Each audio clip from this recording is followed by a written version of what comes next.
رمضان ما شرفنا. Bună, dragilor! Vă salut din mirifica zi de marți 1 aprilie și da, din nou mă uit pe fereastră și e frumos rău de tot afară, dar am alături de mine 5 parfumuri noi.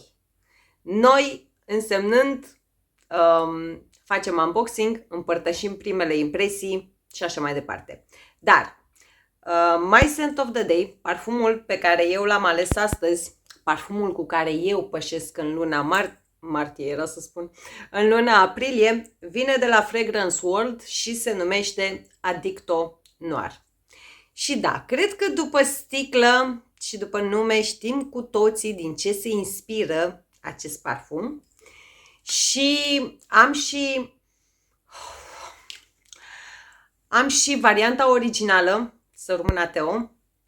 O să vă fac în curând și un clip de tip versus între aceste două parfumuri, dar una peste alta. Poate pentru dumneavoastră acest profil olfactiv este elegant, greu de purtat, nu știu, într-o zi de marți, 1 aprilie, la ora 12:30, dau un exemplu, dar nu contest că este genul acela de parfum cu iz de vampir, cum îmi place mie să spun, senzual, misterios, dar dark, totodată, feminin, însă, strict pentru mine și pentru gusturile mele, acest parfum miroase a Turcia. Ce înseamnă treaba aceasta? V-am mai spus eu, dacă nu mă înșel, am făcut și unboxing, parcă, și primele impresii, o să vă inserez pe undeva pe aici clipul. În Turcia există o băutură, bine, nu numai acolo, de acolo a pornit dacă doriți, există și în România, care se numește salep. Este o băutură pe bază de lapte, dacă doriți, ceva scorțișoară, nu știu. Pentru mine, Addicto Noir de la Fragrance World, dar și Dior Addict, da, parfumul din care se inspiră, miros a salep. Nu știu dacă o să vă inserez, o să caut și o să vă inserez o imagine pe aici. Nu știu dacă ați băut vreodată salep, însă, nu știu, pentru mine pur și simplu așa miroase. Deci nu există alt termen prin care eu să vă descriu acest parfum. Dacă este pentru prima dată când mă vedeți, eu sunt Rojin, iubesc tot ceea ce înseamnă parfumuri și parfumerie, însă am o slăbiciune către latura middle-eastern. Și alături de mine am noua colecție Pandora Scent, da, Dubai Collection, inclusiv parfumurile pe care le voi desigila astăzi. Toate le găsiți pe site-urile celor de la dubaicollection.ro, dubaicollection.eu și arabianscent.net. Nu, acest videoclip nu este sponsorizat, însă eu am un cod de afiliere cu acest magazin online, la modul că Roj25 adăugat la fiecare comandă de-a dumneavoastră va aduce un discount de 10%, indiferent dacă doriți să comandați mostre, să testați parfumurile înainte de achiziționarea lor full size, lucru pe care eu tot timpul l-am spus și îl voi spune în continuare, pentru că fiecare le percepem diferit. Roj25 va aduce 10% discount, indiferent dacă doriți să comandați mostre sau parfumul full size, da? Cod valabil pe dubaicollection.ro, dubaicollection.eu și nu în ultimul rând arabianscent.net. De altfel, în bara de descrieri veți avea linkuri pentru toate parfumurile despre care vă voi vorbi astăzi, plus detaliile acestea, da? Pentru că cei de la Dubai Collection livrează și în afara României, implicit spațiul UE, dar și în afara spațiului UE, mai exact America, UK, Irlanda, parcă. Și da, iar am uitat ca de obicei. Bun, nu mai stăm la discuții deoarece nu vreau să fie un clip enorm de lung. Și voi începe cu Blackberry Wish de la da, am zis bine, de la Pandora Scent. V-am spus că am lângă mine 5 parfumuri de la Pandora Scent, toate noi. Ei bine, toate aceste 5 parfumuri sunt inspirate, sunt reinterpretări ale unor parfumuri ale casei Joe Malone. Da? La fiecare parfum în parte o să vă inserez originalul, dar și notele pe undeva pe ecran. Acesta, Blackberry Wish, nu știu de ce nu-i rețin numele, ca de obicei, se inspiră din Blackberry and Bay de la Joe Malone. Sau Malone, cum... Am o prietenă care e fiartă, o să spună Joe Malone. Bun, avem aici stickerul ce ne atestă autenticitatea și e genul acela de culoare pastelată, așa se spune, parcă, și sticla arată ETH. N-ai spune, adică e una cel puțin, n-a spune că e genul de sticlă pe lux și opulență din zona Middle Eastern, din contră arată foarte, foarte fain.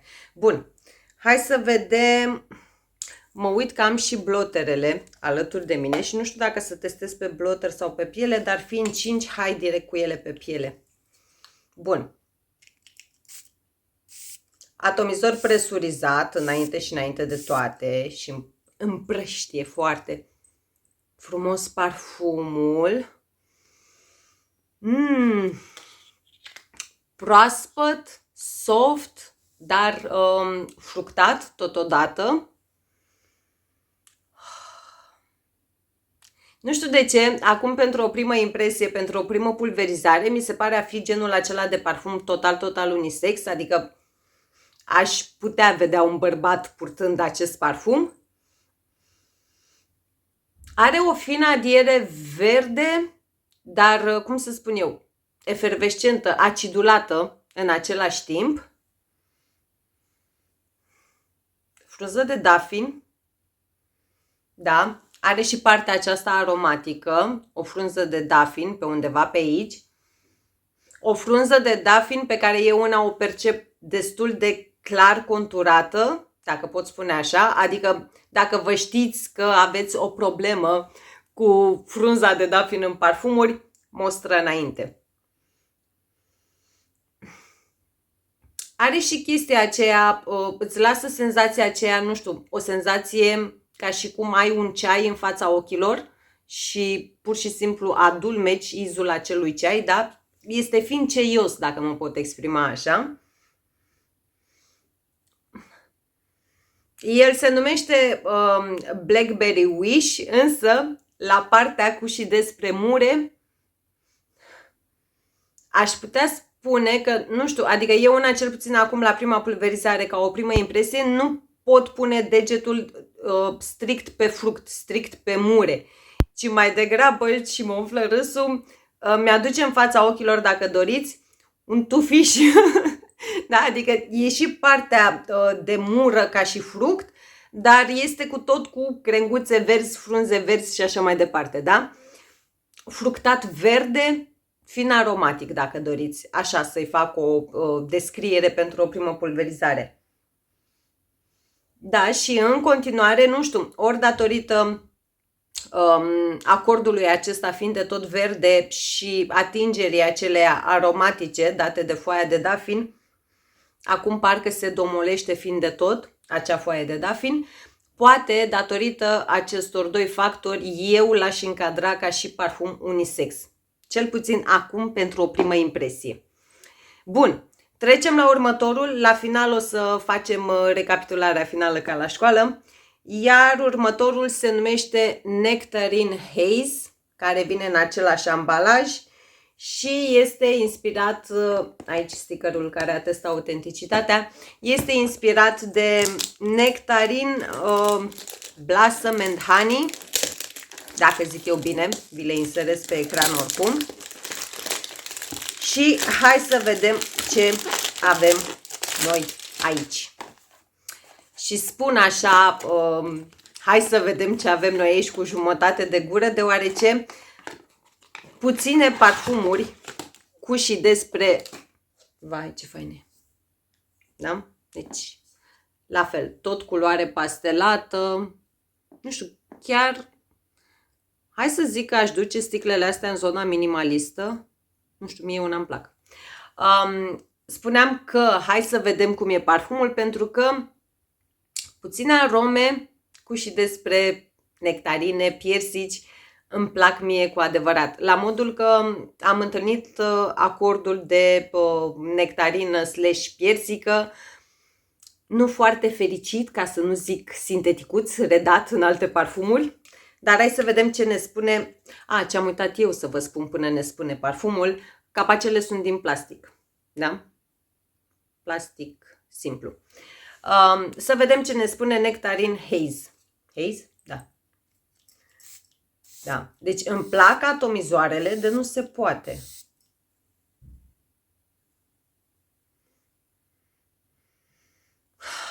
Tati, nectarină pură, nectarină foarte natural redată, mi-aș putea permite să spun, chiar dacă acest parfum, dacă nu mă înșel eu, este de fapt toată gama, da? Undeva la 109 lei, fără roș 25, care va aduce un discount de 10%. Da, da. Deci ai în fața ochilor o nectarină proaspăt tăiată, feliată, ce doriți dumneavoastră. Este totuși delicat, adică nu vă gândiți la genul acela de aromă sufocantă. Este delicat, are și o parte fin de tot florală, însă nu este ceva, cum să spun eu, nu sunt genul acela de acorduri florale extrem de bine conturate, da? Nu e ca și cum aș putea pune degetul, iasomie, trandafir, dau un exemplu și așa mai departe. Nu, dar e treaba aceea florală aici, da? Genul acela de floral fructat, dar delicat. Structura aceea aerată, cum v-am mai spus eu în alte videoclipuri.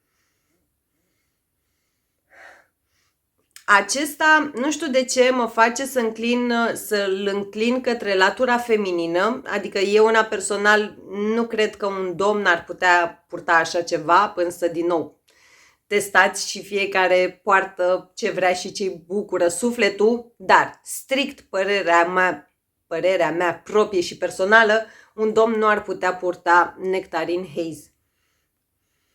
Nu știu, are ceva, ori e treaba aceasta cu structura aerată, dar fiind de tot dulce totodată. Pentru o primă impresie aș încadra Nectarine Haze în zona aceea de clean girl estetic, însă cu o parte dulce, da? Nu e genul acela, dacă vin și vă spun clean girl estetic, nu este genul acela de parfum care miroase a săpun, care miroase strict acurat, a așternuturi albe întinse pe o sârmă în bătaia soarelui și așa mai departe. Nu, are și treaba aceea floral fructată, mai puțin florală, mai mult înclinată către zona aceasta de nectarine, piersi și pe undeva pe acolo. Da. Genul acela de parfum de primăvară, nu știu, adică l-aș putea purta la școală, l-aș putea purta la job, poate pentru sală, nu știu, doar dacă sunteți în zona parfumurilor dulci. Da? Pentru că, în continuare, vă spun și mă repet, este aerat, este proaspăt, dar are și partea aceea dulce. În continuare se resimte. Următorul se numește Cornflower Delight. Același ambalaj, din nou, stickerul ce ne atestă autenticitatea. Și acesta, știu că este inspirat de data aceasta dintr-un parfum discontinuat de la Jo Malone, din Oat and Cornflower. Din nou, vi-l inserez pe undeva pe ecran. Și, da, aceeași sticluță, galben pastelat de data aceasta. Și hai să vedem cum miroase.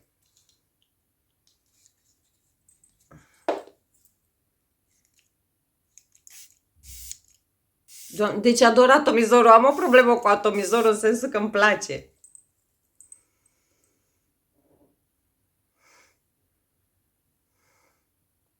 Aroma aceasta este ușor altfel, dacă doriți. Nu știu de ce îmi aduce în fața ochilor genul acela de, cum să spun eu, Baton cu cereale, nu o să vă inserez, dar știți cu siguranță la ce fac referire. Nu o să vă inserez la modul că nu vreau să se interpreteze că fac reclamă mascată sau așa mai departe. Dar am în fața ochilor Doamne! Genul acela de baton cu cereale, iar pe bază, pe partea de jos, are o fină crustă de lapte. Da? Nu știu, are o fină adiere lactonică, dar e izul acela de cereale, baton cu cereale. Acolo mă duce cu gândul. Ai și ceva nati aici. Nu știu dacă nuci sau alune, da, undeva în zona aceea. Ai și ceva ce mă duce către un vetiver și parcă, cum să spun eu, capătă putere acordul acesta de vetiver. Din nou, dacă știți că nu vă împăcați cu vetiverul în parfumuri, mostră înainte. Și din nou, nu știu, până acum, acesta fiind al treilea, mai avem două, mi se pare genul de parfum ușor atipic, dacă pot spune așa, la modul că, exact cum v-am spus, nu am întâlnit multe parfumuri care să-mi aducă în fața ochilor pur și simplu batonul acela cu cereale. Genul de aromă, cum să spun eu, proaspătă, nati, dar caldă totodată, parcă începe să se încălzească. Genul acela de parfum, genul acela, iar am început cu repetiția. Acel parfum cozy, dacă doriți, da? Dar nu este cozy-ul acela de vreme rece, pentru că, exact cum v-am spus, are și o parte proaspătă în el. Dar când spun proaspăt, nu mergeți către un acord verde, ci mai degrabă ceva...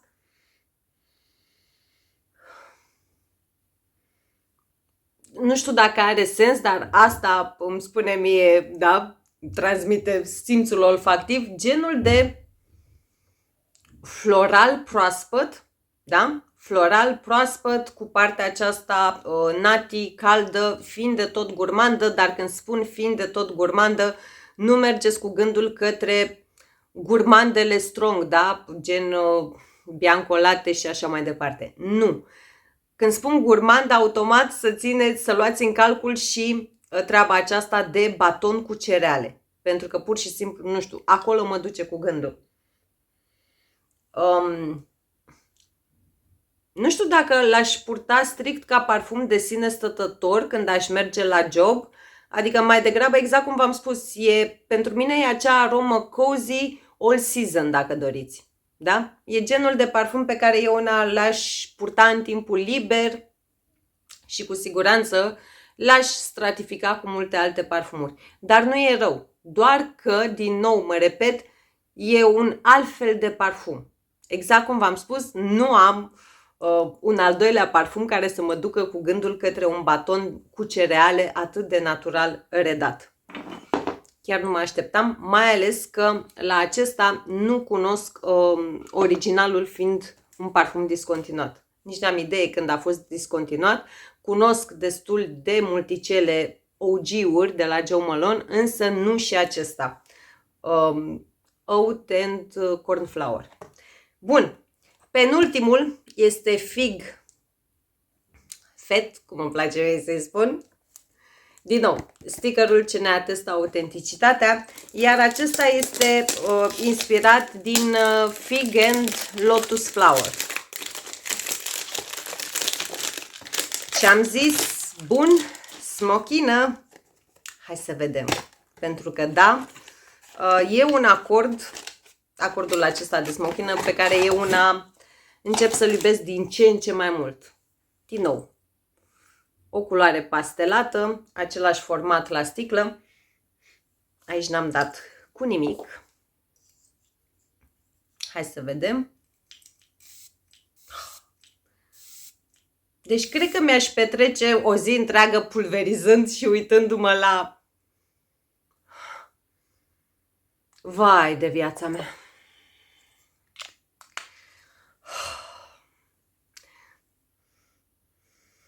Genul de smochină verde, nu e smochina aceea coaptă.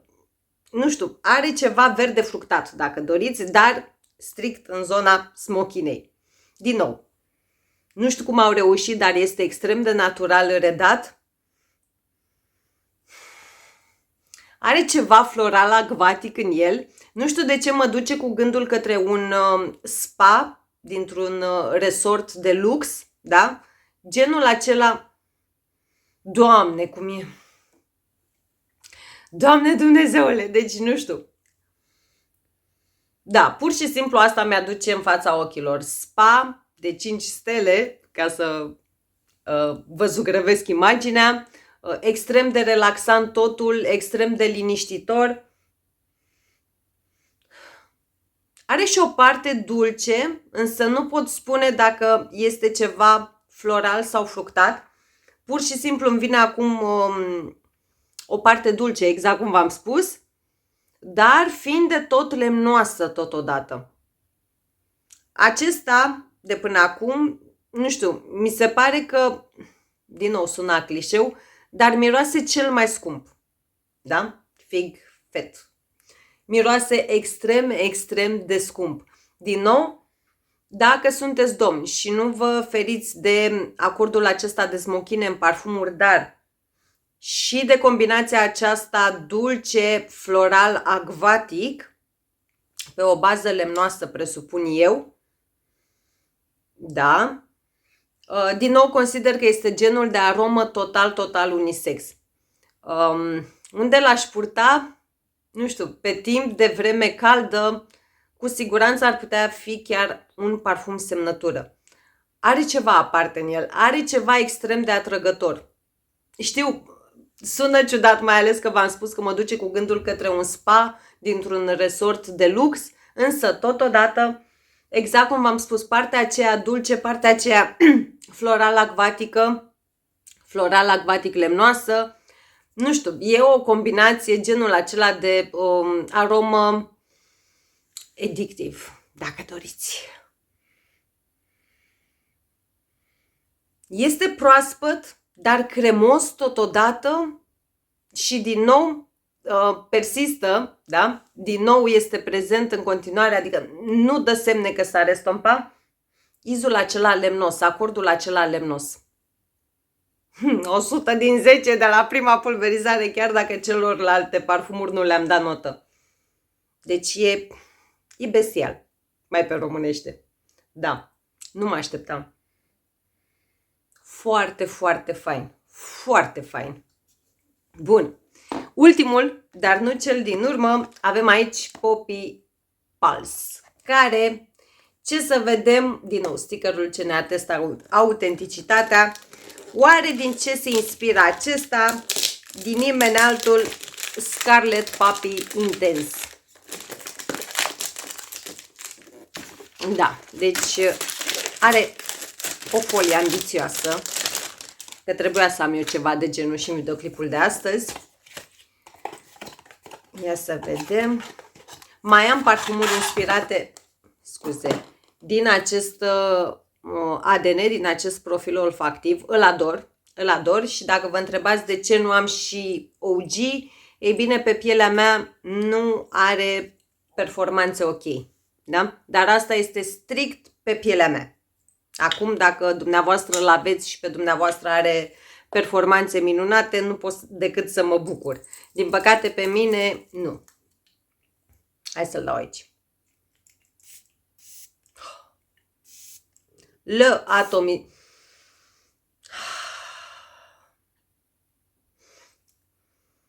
Doamne! Da. L-am lăsat intenționat la final, deoarece, exact cum v-am spus, ador acest ADN și nu am vrut să încep videoclipul cu vai de viața mea, pentru că, da, pentru mine, mă repet, acest profil olfactiv face parte din categoria vai de viața mea. E genul de aromă feminină, nu știu, urlă, strigă feminitate din toți porii, dar este sexy în același timp. Și când spun sexy, știm cu toții, cu toatele, că în zilele noastre, între sexy și vulgaritate, e o linie extrem de fină și sensibilă. Ei bine, eu una Nu percep nimic vulgar în acest parfum, însă, în continuare, pentru mine este genul de parfum sexy, da? Nu, cum să spun eu,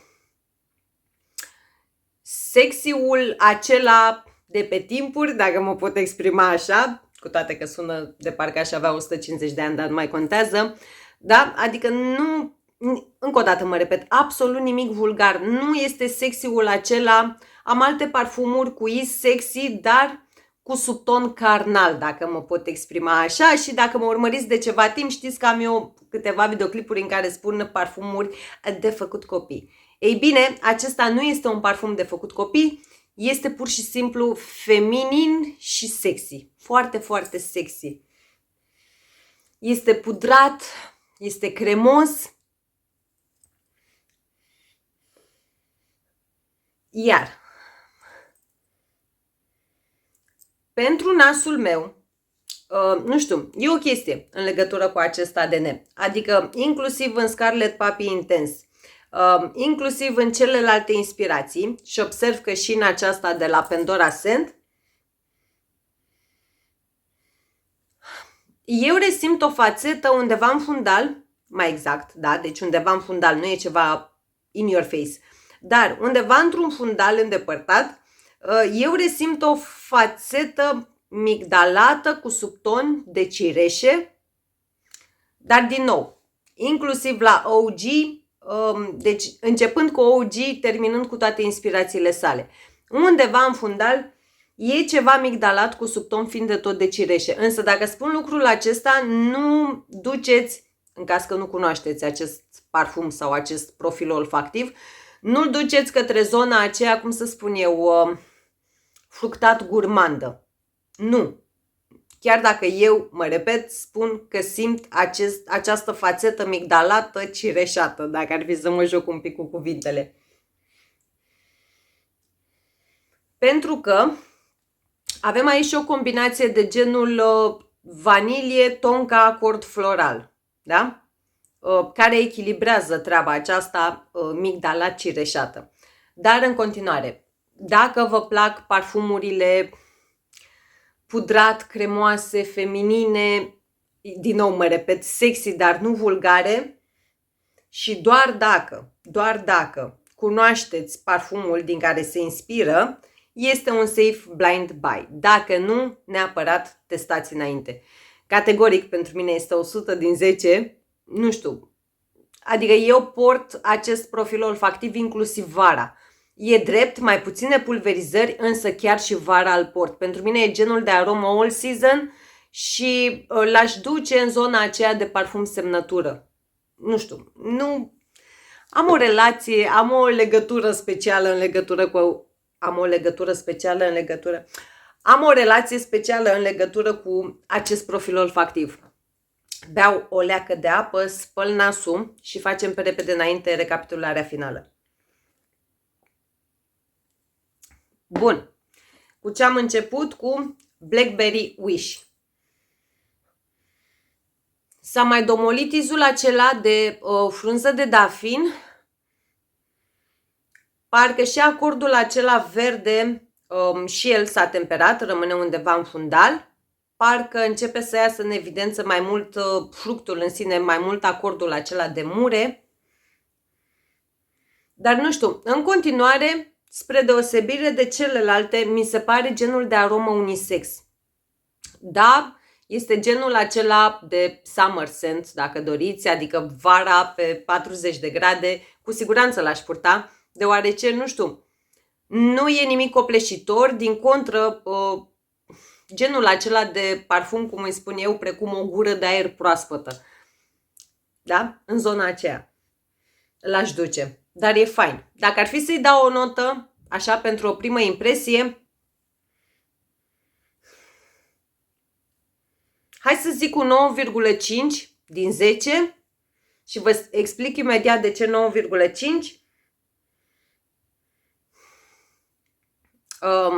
V-am spus că resimt fructul acela, resimt acordul de mure, însă chiar dacă nu mai mi-aduce în fața ochilor întreg tufișul cu mure, mai este ceva fiind de tot verde acolo. Da? Încă îl percep. Iar eu nu sunt chiar 100% în zona aromelor verzi, dacă doriți. Bun, următorul, Nectarine Haze.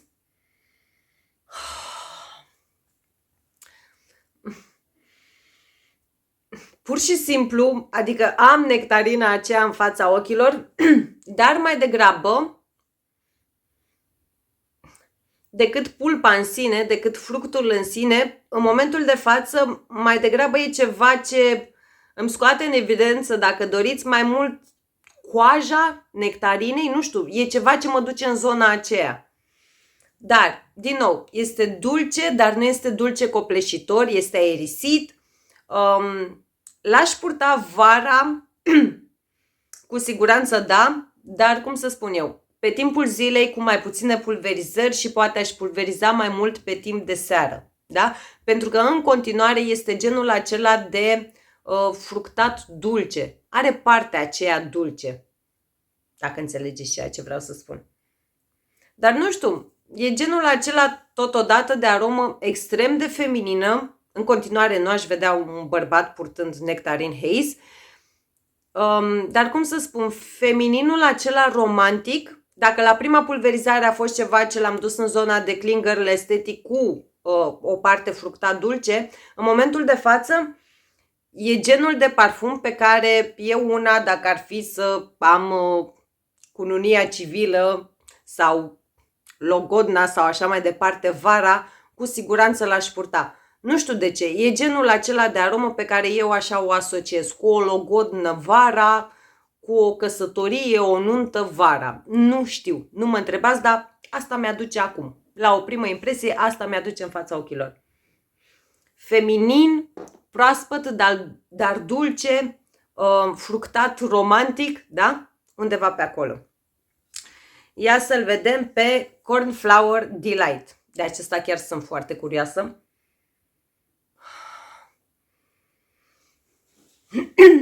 Habar n-am notele în momentul de față, însă resimt genul acela de vanilie cu subton lactonic, dar când spun subton lactonic, nu mergeți în zona, cum să spun eu, în zona lui Blanche Bet, de exemplu. Adică nu e la nivelul acela de lactonic, sub nicio formă, nu.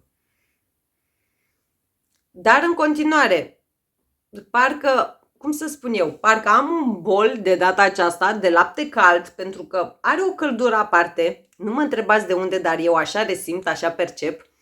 Am un bol cu lapte cald în care am pus ceva cereale, un vârf de linguriță cu miere, da? Este și dulce. Este și dulce, dar nu la modul de... Am spus eu miere, da? Nu e ca și cum miroase a miere, dar mie așa mi-aduce în fața ochilor, așa îmi conturează imaginea. Dar are totodată și ceva fresh aici. Și în continuare sunt în zona, nu știu de ce, în zona unor flori mai fresh, dacă are sens, da? Nu e fructatul acela fresh, e mai degrabă floral fresh. Dar cu siguranță, nu știu, e genul acela de aromă mai altfel, dar cozy în același timp. Știu că sună dubios, pe acesta neapărat trebuie să-l testați. Adică din toate parfumurile din ultima vreme, Cornflower Delight este acel altceva. Da? Este altfel, este o aromă altfel. Foarte, foarte fain. Ce n-am făcut eu, nu i-am dat o notă lui Nectarine Haze. Tot un 9,5 din 10, da? Tot pe acolo sunt. Iar lui Cornflower Delight, din start, i-aș da un 10 din 10 la modul că, exact cum v-am spus, e o aromă, cum să spun eu, în contradicție, da? Ceva de genul, la modul că este și cozy, dar este și altfel, datorită izului aceluia destul de proeminent de cereale. Nu știu, e altceva, tocmai de aia îi și dau 10 din 10. Ce am avut? Smokina. Ia să vedem. Asta e 100 din 10. Nu. Dacă la prima pulverizare era genul acela de smochină verde, acum e nu știu cum să spun eu, ca și cum am în fața ochilor, sunt în continuare în același spa, dar am pe o farfurie, am fost servită dacă doriți, pe o farfurie am și smochine verzi, dar și smochine coapte. Are genul acela de dulceață dată de smochina coaptă. Dar în continuare este floral, este fin de tot acvatic. Partea aceea acvatică s-a mai temperat un pic și iese în evidență parcă din ce în ce mai mult acordul acela lemnos. Foarte fain. Foarte, foarte fain. Nu știu. Categoric țipa primăvară-vară. Pur și simplu. Și în acesta, nu știu de ce, așa, acum la o primă impresie, e genul de parfum în care eu m-aș îmbăia vara. Adică are și partea aceea dulce, dar în același timp are și latura aceea acvatică, da? Dulce, fresh, dar și acordul acela lemnos. E altceva. Me gusta. Me gusta 100 din 10. Și ultimul, dar nu cel din urmă, era să spun Scarlett, Poppy Pulse. Din nou, 100 din 10, da? Acum, pentru o primă impresie, dacă ar fi să aleg strict locul 1, ar fi Smochinica și Poppy. Deci astea două pentru mine sunt numărul 1. Da, este în zona originalului. Mai am varianta Atura la Lam, vi-l inserez pe undeva pe aici, din nou. Deci acela e vai de viața mea și el. Și mai am de la French Avenue, cum se numea, Doamne? Vi-l inserez pe undeva pe aici, că din nou lapsus, da? E din gama aceea Lashes Meringue Sweet Paradise, dacă zic eu bine, nu știu, când editez oricum o să vedeți aici cum se numește, în caz că l-am botezat eu altfel. Și acela are ceva din Scarlet Puppy, însă nu e strict, mai are ceva alăturat, da? Dar acesta de la Pandora Scent Puppy Pulse alături de Ishkat al-Lail, dacă zic eu bine, de la Atura la Lam, din nou vi-l inserez aici, sunt mult mai apropiate de varianta Jo Malone. Da, în continuare e femeia aceea sexy, dar nu vulgară. Pudrat, cremos. O fină adiere de ruj roșu, da? Undeva din nou în fundal. Foarte fain, foarte fain. Nu știu, exact cum v-am spus, da, eu port acest profil olfactiv inclusiv vara. Deci nu am nicio problemă în a-l purta. Chiar dacă, nu știu, ADN-ul acesta e mai degrabă unul elegant, adică nu l-ai putea purta de zi cu zi, eu îl port de zi cu zi, adică eu sunt extrem de confortabilă cu el, nu simt nevoia neapărat de o rochie de gală sau așa mai departe. Bun. Atât pentru videoclipul de astăzi. Dacă ați rămas cu mine până la final, vă mulțumesc din suflet. Dacă nu v-ați abonat până acum, v-aș mulțumi dacă ați face-o. Și, nu știu, lăsați-mi și mie în secțiunea comentarii dacă le-ați testat, dacă le-ați comandat, dacă le aveți, care este preferatul dumneavoastră, cum vi se par. Ia, uite ce frumos arată toate. Nu știu, deci foarte faină mi se pare gama asta. Adică, în afară de arome în sine, extrem de faină prezentarea. Să le ai așa pe toate, 5 sticluțe pastelate. Bun. Ce nu v-am spus, pentru că n-am avut cum să vă spun, la niciunul din ele, eu și am rămas cu smochinica în mână, că, na, numărul 1. La niciunul din ele, eu nu am simțit iz de alcool la prima pulverizare. Oricum, o să le dau măcar o săptămână să stea frumușel pe dreapta, le iau la purtat și vedem ce și cum cu ele. Cu siguranță voi reveni, că e logic și normal, într-un clip de tip recenzie sau în alte topuri, selecții și așa mai departe. Hai să ne auzim în secțiunea comentarii, o să aveți link către toate parfumurile de astăzi despre care v-am vorbit, link către grupul meu de Facebook Frec Family, contul meu de Instagram și nu în ultimul rând contul meu de TikTok. Și da, părul meu, deși l-am dat cu fixativ, nu vrea să stea astăzi, deci... Eu am și genul acela de fir de păr prost, da? La modul că e precum părul de pisică, sticlos, alunecos, subțire și așa mai departe. Dar nu despre părul meu era vorba. Vă mulțumesc din suflet, vă îmbrățișez cu mare, mare drag, vă aștept în comentarii, vă las linkurile și toate detaliile în bara de descrieri, iar până data viitoare vă doresc din suflet zile minunate și mega, mega parfumate. V-am pupat! زبان من شرف آمد